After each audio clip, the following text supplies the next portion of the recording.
করেছে তথ্য এটা অধিকাংশ মিডিয়া প্রচার করেছে রাতের পক্ষে সঠিক নয়। এটা আমাদের সাথে প্রচার করা হয়েছে। তাদের যে তথ্যটা ছিল এটি পুলিশের কথা বাংলাদেশ পুলিশের পেজ থেকে নেওয়া।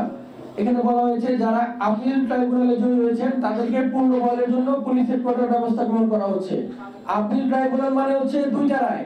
তো তারা কোন আইনে দুইটা রায়কে তারা বহাল করলো এই আইনটা আমাদের জানা নাই। পুলিশের কোর্টকে আমাদেরকে জানাতে হবে যে দুই রায় পেলে কিভাবে তাকে বহাল করা যায় কোন আইনে।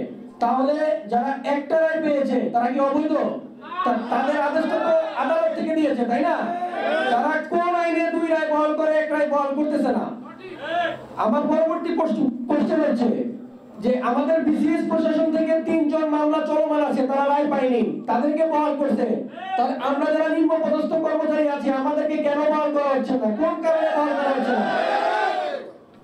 এখানে বলা হয়েছে নৈতিক স্থলন।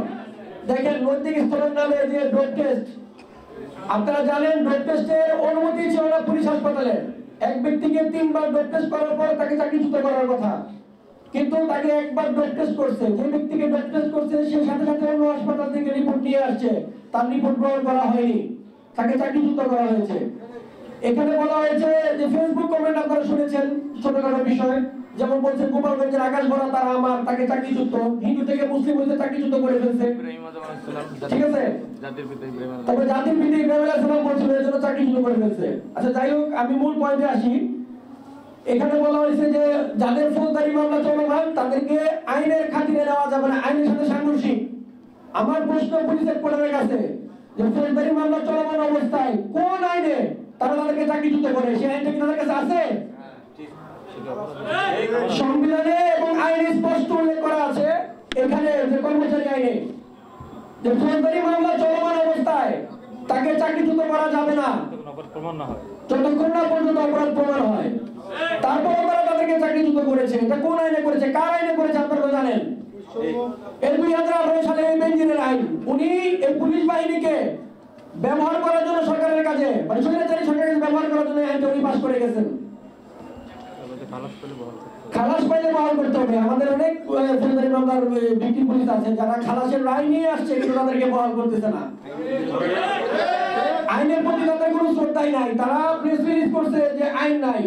অনেক ব্যক্তি চাকরিচ্যুত করার পর টাকার অভাবে ভয়ে তাদেরকে এমন ভয় দেখাইছে যে তোমরা যদি আদালতে যাও তোমাদের বিরুদ্ধে বিভিন্ন হয়রানিমূলক মামলা দেওয়া হবে। তারা ভয়ে আদালতে যায় নাই 2024 সাল পর্যন্ত। তাদেরকে কোনো প্রকার চাকরিচ্যুতর কাগজও দেওয়া হয় নাই। তারা যদি বলতে পারে যে হ্যাঁ আমরা সঠিকভাবে করেছি, তাহলে আমরা আদালত থেকে কিভাবে রায় নিয়ে আসলাম? নিশ্চয়ই আমরা সঠিক, তারা ভুল। এই যে আমাদের এতগুলা লোক আমরা আজকে দুদিন যাবত পড়ে আছি প্রেস ক্লাবের সামনে, কই পুলিশের কোর্টার থেকে তো কোনো ব্যক্তি আসলো না আমাদের খোঁজ খবর নিতে, কেউ আসে নাই। তো আপনাদের কাছে প্রশ্ন হচ্ছে তারা এই যে কাজটি করেছে, আমাদের সাথে প্রহসন করেছে, মিথ্যা নাটক করেছে, আমাদেরকে অন্যায় অবৈধভাবে চাকরিচ্যুত করেছে। আপনাদের মাধ্যমে আমরা জানতে চাই তারা কেন আমাদের সাথে এরকম করলো। আমাদের কি আসলে কোনো অভিযোগ নাই দেশে বৈষম্য কখনো দূর হবে না? আমাদেরকে কেন কোর্টের বারান্দায় তারা যদি মামলার রায় ছাড়া বহাল হতে পারে আমরা কেন পারবো না?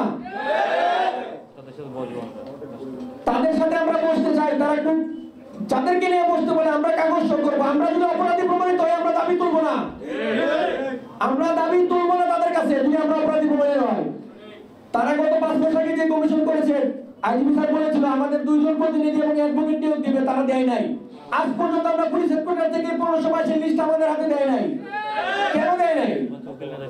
বলছে অ্যাডভোকেট নিয়ে আমরা যেতে পারবো, আমাদেরকে ঢুকতে দেওয়া হয় না অ্যাডভোকেট নিয়ে।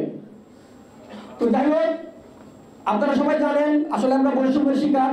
আমরা কিন্তু বিগত সরকারের আমলে প্রতিবাদ করতে গিয়ে হয়তোবা আমরা মনোসম্মতি দেয়নি, কোনো কাজে যায়নি। তারা তখন কিন্তু রাজনৈতিক বিষয়টা উল্লেখ করেনি। তারা কি করেছে বিভিন্ন অজুহাত, ড্রাগ টেস্ট, ফেসবুক, গণহাজির, চাকরির আগে বিয়ে, ভুয়া মুক্তিযোদ্ধা, এই বিভিন্ন ইস্যু করে আমাদেরকে ডিপার্টমেন্ট থেকে বের করেছে। তো যাই হোক, এই যে আমাদের মুখপাত্র এখন আপনাদের সাথে বিস্তারিত বলবেন, আপনারা তাকে প্রশ্ন করতে পারেন।